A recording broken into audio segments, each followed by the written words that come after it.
It's the Playhouse Podcast with Kat and JJ. Can't believe it. I missed everything. Missed the show? What am I going to do? Check out the Daily Podcast. It's our favorite moments of the week. Here they come, including the time you were a horrible parent. We all do our best, right? But remember the time your kid was really actually hurt and you were like, you don't need to go to the ER. And then you found out later you probably should have. Dead ahead in the podcast. Let's go. All right. So this guy, and I hope that this is a setup, but he obviously knows what to do to get under his wife's skin because first off, he's been getting the silent treatment. But secondly, he wants the silent treatment some more. I have not spoken to you in 2 days. Have you even noticed? Yes, I've noticed. And since you're talking to me now, I would like to know what I did or said that was wrong, because I could really use about 3 more days of this. Oh my gosh. So is there something that you avoid doing it because you don't want to make her mad, but if you did something, Trish would be so mad? When I call the dog Dummy instead of what its name is. Because, again, we have a Labradoodle. And if you have a doodle, you know that they're smart dogs, but they're just so, they're dumb. I mean, They're a dumb dog.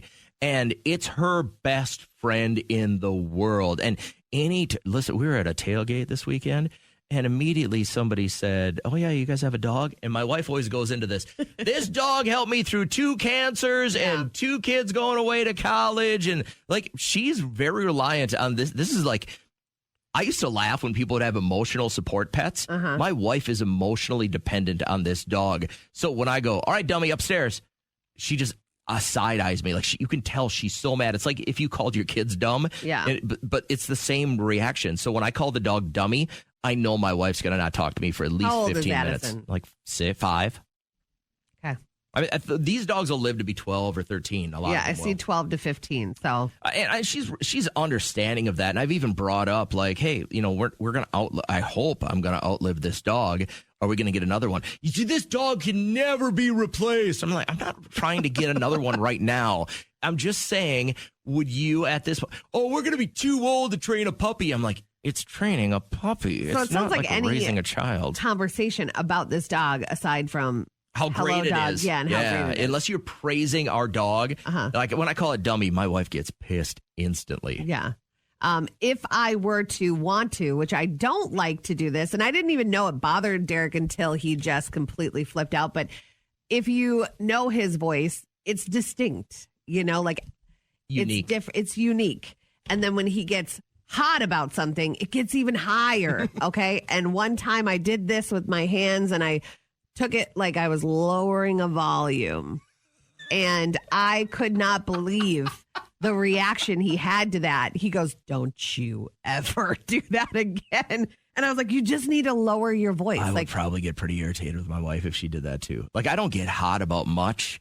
But if she just did that, pull it down a little bit. It's so... But, I paired it with a face, too. I was like, you need to... It's so passive-aggressive. It's so passive-aggressive. The king of passive-aggressive. No, I prefer to be aggressive-aggressive. Yes, sir. Yes, dear is a good one. I really enjoy yes, dear a lot. The thumb, the letter K. Yeah. Okay, now. So maybe a little passive-aggressive. But what's the thing you could do right now that would instantly make your mate angry?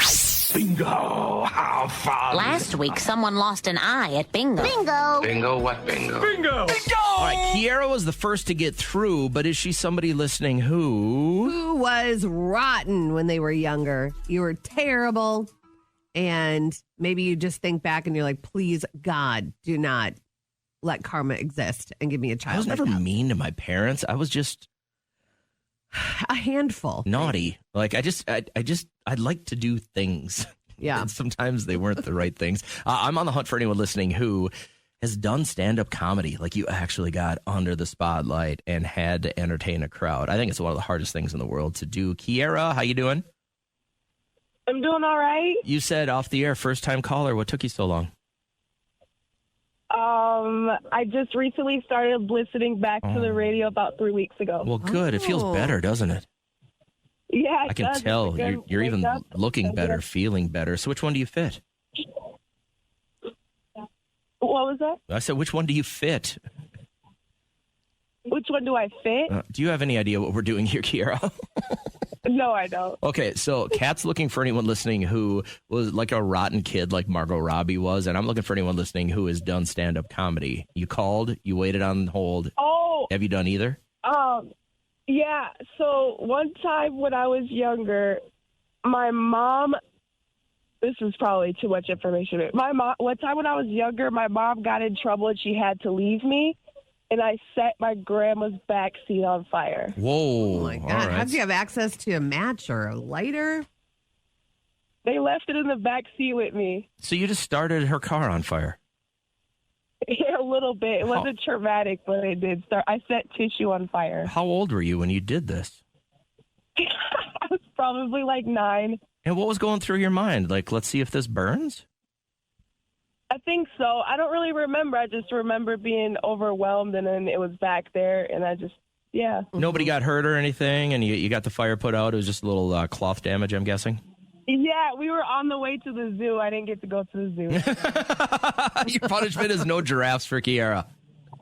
Nope. I got you. And how are you now? Do you feel like you've switched things around? Is life better for you? Oh, for sure. Yeah, I have 2 kids of my own now. And you know you can't get mad at them if they ever light anything on fire now. No, I just keep candles and everything away. Fair Good for enough. you. Well, I'm glad you called and started listening again. I hope you have a great day. Thanks for being on our show. Yeah, you guys have a good day. Did you ever have a pyro moment in your life? Did you ever be fascinated by No, fire? never. I used to light a lot of stuff on fire. Like what? Well, you name it. I mean, I probably lit it on fire. We used to take gas in our back alleyway, and I would take a gas can and I would write people's names, like my friends' names, in cursive in gas, and then I'd light it from a long ways away. Really weird. Yeah, I was fascinated by fire as a kid. We used to do so many firecrackers, like bottle rockets. Mm-hmm. I would take those little cap gun caps, hit them with a. Where were adults? I don't know. When were you doing this? Oh, when I was a kid, summers. Wow. You got to remember, it was a different time. I would leave on my bike at 8 a.m. and I wouldn't come back home till 7 or 8 p.m. Just writing your name in fire. My parents didn't care if I ate or not. It was just usually burning stuff or. Looking back now, that's probably not very great. Can you recap this for us? Yeah, this was from Tammy, came to our inbox, and she just wants some parental advice because maybe she feels like just a little lost with her 18-year-old son who's a freshman in college, lives on campus. She says that she feels maybe he's enjoying his newfound freedom a little bit too much because she'll pop onto Life 360 when he has it on, and he's very rarely in his dorm, out to all hours of the night. I understand that this is part of being a college freshman, to party a lot, but he needs to focus on his studies because he does get money for keeping a certain GPA. So listen, Tammy, I would say, well, first off, he said the words, "leave me alone." Ooh. And he doesn't want to have it on all the time because he feels like he's being spied on. Tammy, he is being spied on. He's an 18-year-old man who could go off to war, who could buy some smokes, and he could play blackjack too. Okay. And he is being spied on. And I don't agree with that. Hey, Caitlin, do you have adult children you're kind of watching or at least tracking on 360? I don't yet, but my youngest is going to be 10 on the 24th, and so I know I'm not too far away from that. Mm-hmm. But my perspective is kind of this, and I don't know if it's because I'm the oldest child. Knew what I was expected to do and did it. But I think, up until 18, if you want to have that on 24/7, that's your right as a parent to know where your child is at all times. Once they become 18, they're an adult. I would, at that point, leave it up to them, because they're an adult. They're able to make their own choices at that point. And, I think as adults, we all go through that dumb learning curve where we make mistakes. Yeah. But I think at the end of the day, it all really boils down to, A, how well you parented your child. And if you parented them well enough, then they'll know, hopefully not to make the more stupid choices. But you have to let them live and prove themselves. Caitlin, I appreciate your call. I'm going to grab one more here real quick. So I want to get Peggy's thoughts on this. Peggy, adult kids, are you tracking them? I've got 2 in college. And I do track them, but they don't know that I do, and I think that's the big thing for me. At the end of the day, really what I want to know is that they made it home safely and they're both in college. Yeah. So one of them has been he's been 2 years in college. He's in his third year. I've seen him at places I probably would have preferred he wasn't at, but have never once said a word about it because I want to be able to have this ability for my own peace of mind. And so I never, ever have said a word about either one of them. And even my freshman now in college is having a really good time, I can tell. But I never disclosed that I've watched. I think that's the right way to handle this, right? I think you so, can watch too. from afar. You can still be a mom. And maybe, this is the conversation when they come home for Thanksgiving or Christmas and you're like, hey, you guys having a good time? And just you get to kind of keep vibes on them. So I think that was it for my wife and I. Just want to make sure they get home okay. But I like what our previous caller said. Like, you ask them, is it okay if we still keep it on? And then don't be the one that's like, why were you out until 2 a.m.? What are you doing? Maybe they're learning that balance, that school newfound freedom balance. And we all had to learn that. I mean, we're stunting them. Bingo! How fun! Last week, someone lost an eye at bingo. Bingo what bingo? Bingo! Bingo! Easily my favorite segment of our show because we're looking for a great story from you. Liza was first through, but we don't know yet if she's somebody listening who had kids that it was just really hard to get them to eat their food. Some kids are just so picky. And then they just get full so fast. They have a grape. They're like, I'm done for the day. And I think white lies are okay, especially if you're a mom. If you don't eat, the sharks know. If you don't have any food in your belly, the sharks will come bite you. Yep. So, do you want to eat? Yeah, me too. And I'm looking for anyone listening who has got a great personalized vanity plate on their vehicle. This poor girl can't get hers. I'm proud of my name. I'm proud that it's on my car, and I feel like driving around, it looks cool. Dear Isis Wharton, the Department of Motor Vehicles has reviewed its records, and it was determined that personalized license plates, I am Isis, assigned to your Kia contain a configuration of letters that are non-compliant with the requirements of Title I am Isis. Okay, so obviously ISIS, the group, gave her a bad name, but ancient Egyptian word means throne. So I'm sure, hopefully that's where her There's a parents... zero tolerance policy on the terrorism. So, Liza, which one do you fit? You're going to get the bingo. Cat. Oh, all right. So let's talk about your picky kids. Why wouldn't they eat? Oh, my God, she still won't eat. How old is she? She's 9. Oh. She's 9. Oh. What's wrong? She's very picky. No, she'll eat, but she's very, very, very picky. And it's like, oh, my God, it's frustrating because... Well, then what's her jam? What does she like? She likes, cheese pizza and chicken nuggets. Okay. Same. I don't see a problem with any of this right now. What do you... Well, I know, but she doesn't like to eat vegetables or any of that. You got to kind of sneak them in stuff, and it's like, I thought she'd grow out of that by now. Yeah. But, if you had to give her a vegetable... 2 bites of something. If you had to give her a vegetable, which one would she tolerate? Corn. She'll eat corn, but that's not really a vegetable.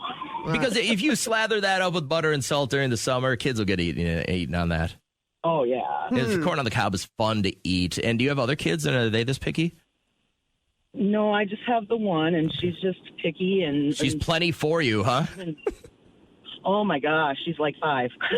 5 kids in one. So if you had to make her favorite meal tonight for dinner that you knew she was going to eat all of it, it would be what? I don't know. Sometimes she hates something she ate the day before. Yeah. Honestly, probably I'd go to McDonald's and get her a cheeseburger and fries because then I know she'd eat it. I don't know if I could hang with her. Now, is she like, I don't want to say this the right way, but like if you looked at her, would you go, you're malnourished, you need other, carbohydrates and stuff? No, not really. Okay. She's healthy. Okay, well then that's all that matters, right? Yeah. I mean, she takes vitamins and stuff. So does this stop you from being able to make the foods you want just because she's not going to dig into them? Yes, that's my biggest thing. It's like, gosh, now I got to eat all this crap that I don't want to eat. So if you could make your favorite meal and you knew she'd share it with you, what would it be? Oh, my gosh, I don't know. There's so many things I haven't had in so long. For 9 Probably years. Spaghetti and meatballs. There it is. I like that. All right. Well, I'm sure she'll grow out of this, but I appreciate you sharing with us. I hope you have a great day today and you get what you want. Yes. Thank you. Bye. want to welcome Tanya to the show. How we feeling? Good. How about you guys? Good. We were going to start talking about these times that as parents, we probably should have taken our kids to the ER. My friend Blaine had his grandchild over this weekend, and he was kind of playing around with him, and he realized there was some sticky stuff on the back of his head. Thought he maybe laid down on a Jolly Rancher. So I would think congealed, no running blood. I think we're good to go. Let's just wash our head and just get that all off. His wife went off the rails. She's like, we got to take him to the ER. And he's like, he's done bleeding. But I think as parents, a lot of us have done that where you were like, we should have went to the ER. What's your situation, Tanya? So I work in healthcare, and my kids literally had to be bleeding out of their eyeballs before I would take them in. Yeah. And they kind of knew this. And so I get a call from my son. He went to the nurse's office and said, Mom, I hurt my finger in dodgeball. And I was like, okay, well, why don't you go to the nurse's office? And he's like, well, I'm already there. And I said, okay, have her buddy tape it, and we'll take a look at it when we get home tonight. And he's like, she already did, but it hurts, and it's my right hand, and I write with that hand. And I said, well, then use your other one. My God, you are hardcore. He went back to class. You're right. So he comes home that night, doesn't really say anything, and like 2 weeks later, he comes up to me. He's like, Mom, my finger really hurts. And so I look at it, and I'm like, Jesus, it's crooked. And he's like, I know, I told you I hurt it in dodgeball. And I'm like, we got to go to the doctor. And he's like, we should have went 2 weeks ago. So in 14 business days, you didn't lay eyes on this thing? Yeah, this is really bad. Wow. Really, really bad. I know life gets busy, but I can't believe he didn't complain about really a dislocated or a broken finger for 2 weeks, and then he came back later. Kids are tougher than I don't know why. I think kids can handle it a little bit more. Like when they have an ear infection, I'm like, you're fine. It'll cure itself. But when I have an ear infection, I go to the world pharmacy and I get that taken care of. What was the final result here? Was it dislocated or broken? It was fractured, and he was put in a cast up to almost his armpit for like 12 weeks, and then went to a shorter cast for another 6 weeks. So did you learn anything from this, or were you still hardcore after that?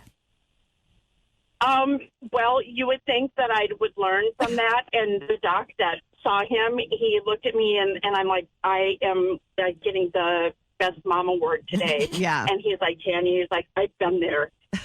So then my husband ended up with belly pain. And I'm like, you're fine. You're probably constipated. Just relax. Go take something.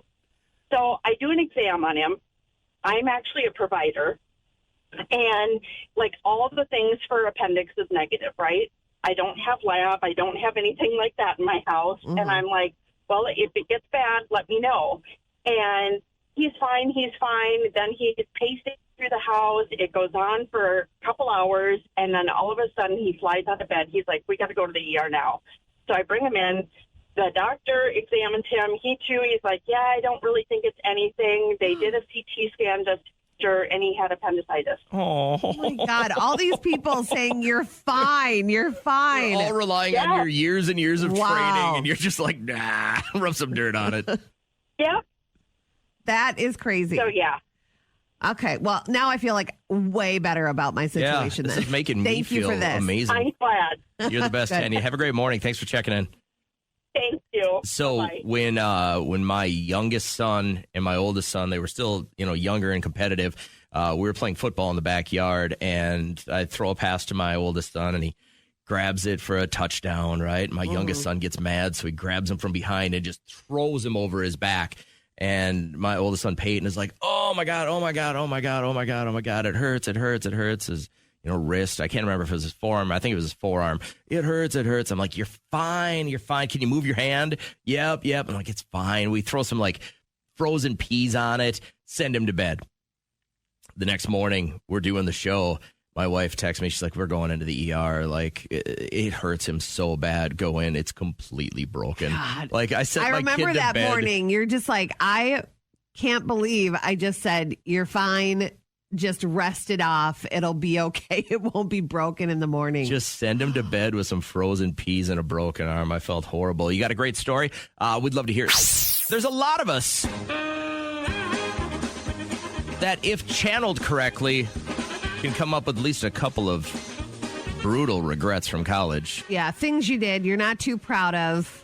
Maybe you tell your kids when they're grown up and they understand a little bit. But when I read this story, I'm like, how could you as a university even think that somebody would do this down the line? This is an Ivy League university. I know. And that's why a lot of students at Cornell University are concerned, because they're like, these are two undergrads that thought it was okay to go somewhere in upstate New York, kill a bear, bring it back to their dorm hall, where they then proceeded to process it, skin it, and then I don't know. They wanted the mount. They wanted the bearskin rug.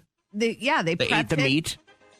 So, I mean, it was just really off-putting for people, instead of bringing it to a processing plant or like the right way to do it. I guess if it's not in the handbook that you can't. No, that's what they said. Yeah. No rules in the school or code of conduct against processing an animal on campus. So like I said, like, how do you even think of every case, like every scenario? You can't. But these two undergrads are going to be like, listen, they're their legendary. Grandkids, you won't believe what we did in college. Those kids are known all across campus right now. Yeah. They got a bear. They got a license. They got their bear.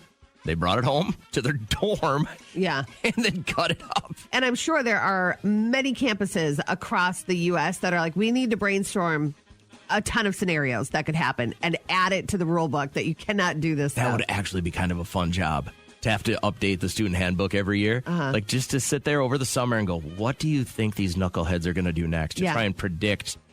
Well, maybe they'd say something about your milk cartons that you put in the heat register. Well, I want to get to that story in a quick second, because I think it gives people ideas, and I don't know if I necessarily want to do that. I want to bring Dennis onto the show real quick, because you do have a college regret. I bought 50 pounds of shrimp one time. And I put them in my roommate's closet when I moved out. Oh, under dude. The sheets. Yeah. In the middle of the summer.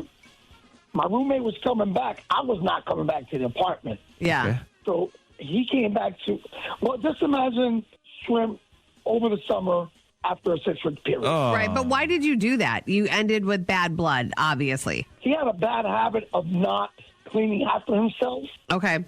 He would leave the dishes, and he would say, "Oh, it's not a big deal." He would leave dirty stuff all around. "Oh, it's not a big deal. We had gnats in the room.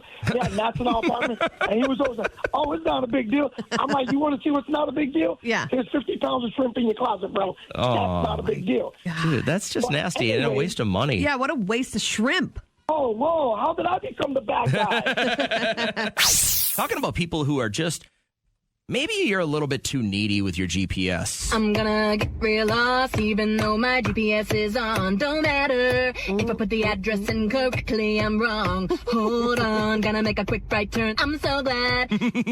So I am very thankful that I have not completely relied on GPS for most things. I can kind of navigate where I have to go. But if I go somewhere for the first time, I take note of like a Dollar General here or a big rooster statue here. And then do I take a right? And I don't know. I think I got that from my dad. My dad really never needed maps. That generation never did. Yeah. They never had the GPS. I remember the first time my parents for Christmas got Trish and I the Garmin's. Yeah. And you had to stick it on your dash, and then it had to download. You have to bring it inside, hook it up to your computer so it could download new maps and stuff like that. How's Mary Lou doing today?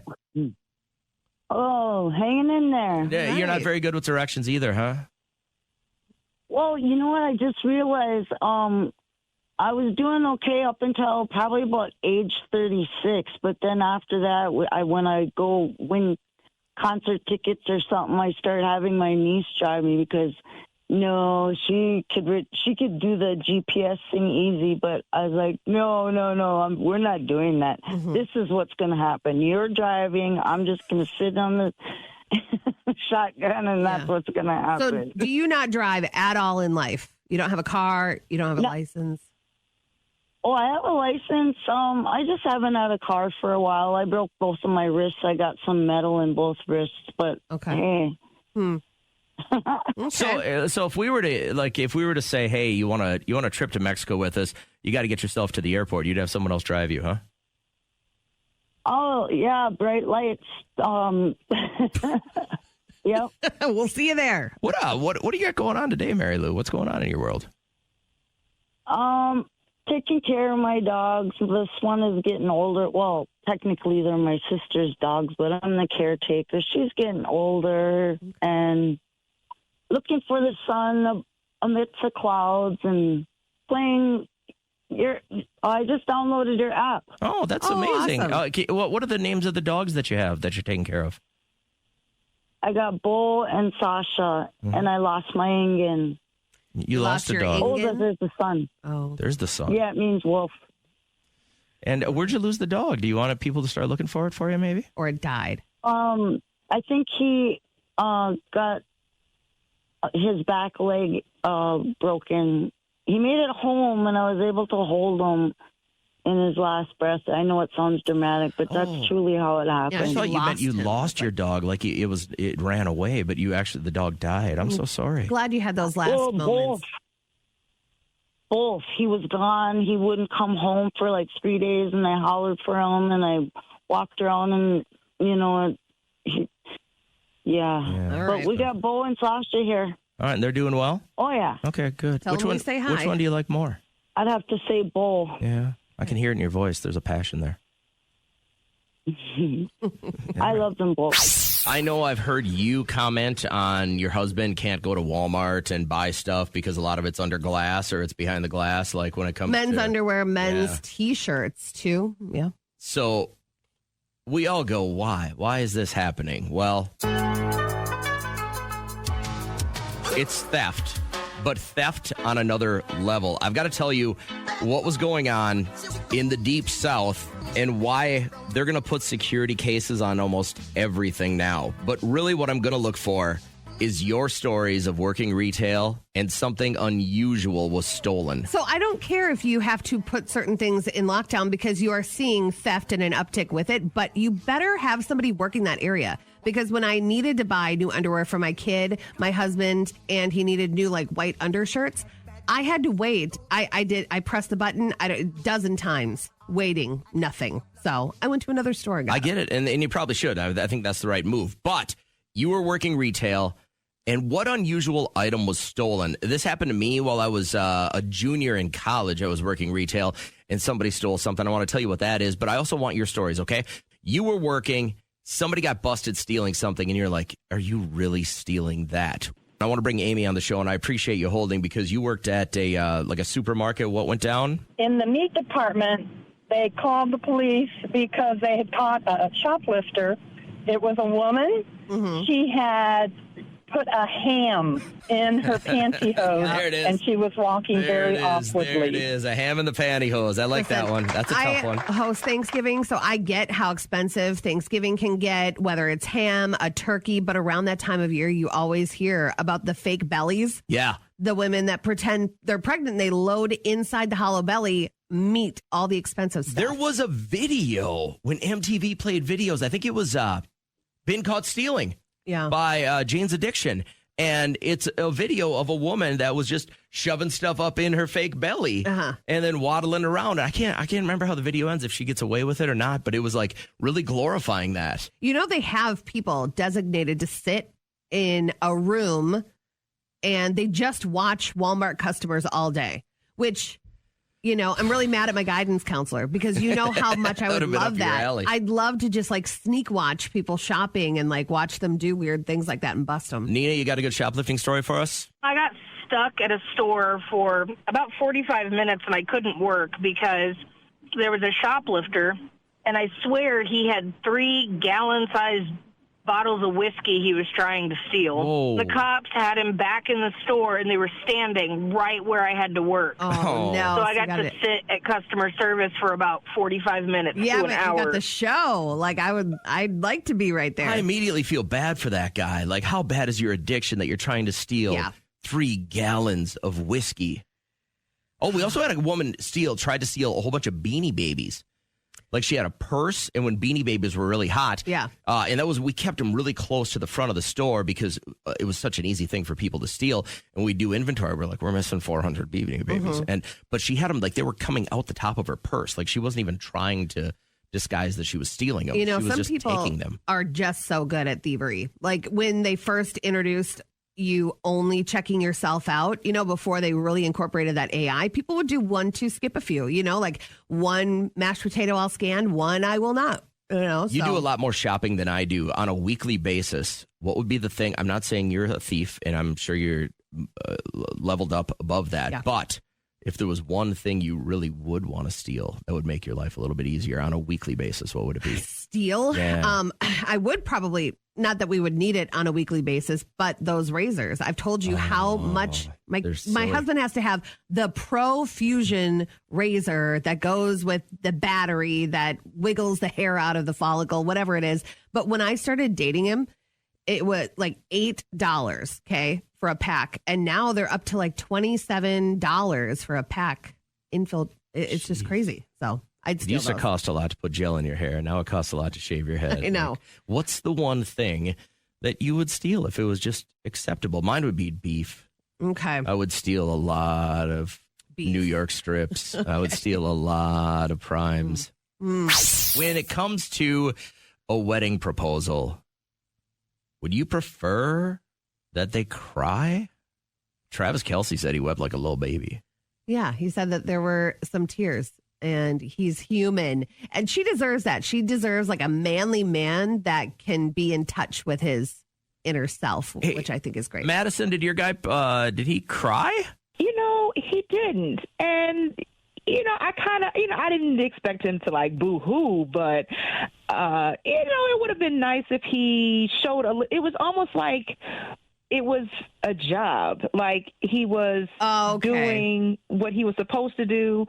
And, you know, and he set everything up nicely. It was a sweet, you know, proposal, but his personal, it was just kind of like a dry, like, will you marry me? I don't think you guys realize how scared men are when we have to do this. Like, that's a scary moment. It wasn't even like he was nervous or shaking. It wasn't like he was dropping the ring or, you know, like he was sweating. You know, there were no signs of like nervousness. Yeah. It was just kind of like, okay, this is what we have to do now. And I'm like, you know, and I believe he loves me. I don't question that or what have you. But I would have liked a little more sentimental moment. It would have been better for you if he'd have wept his eyes out, you're telling me. I mean, like I said, he didn't have to like boo-hoo, snot, and cry, but I would have been okay with a few tears, or maybe even more of a speech. You know, something that showed a little more poetry or love in the proposal before he asked. Never you know, happy. It's never good enough. You'll have to just call us back after you get married. Let us know how the wedding goes. Maybe he's saving the tears for the wedding, okay? Maybe that's what it is. Maybe.